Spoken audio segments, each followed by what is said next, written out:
ఉపాధి హామీ కూలీలకు ఇప్పుడు ఒక కొత్త కష్టం వచ్చి పడింది. వాళ్ళని గుండు గండం అయితే వెంటాడుతుంది. వాళ్ళనే కాదు, సాధారణ వ్యక్తులను కూడా ఈ బట్టతల గుండు గండం అయితే వెంటాడుతూ ఉంది. అది వేరే విషయం అనుకోండి.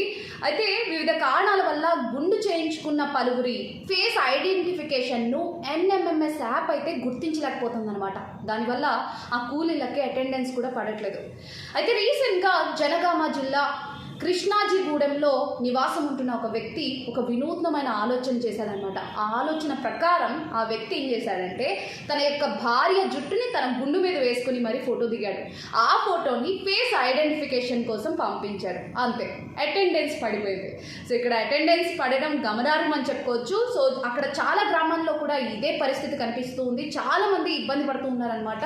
సో దీని గురించి ఏదైనా ఒక శాశ్వత పరిష్కారం తీసుకురావాలని చెప్పేసి కూడా చాలా మంది ఉపాధి కూలీలు అయితే కోరుకుంటూ ఉన్నారు. మరి దీని మీద ఎలాంటి యాక్షన్ తీసుకుంటారో చూడాలి.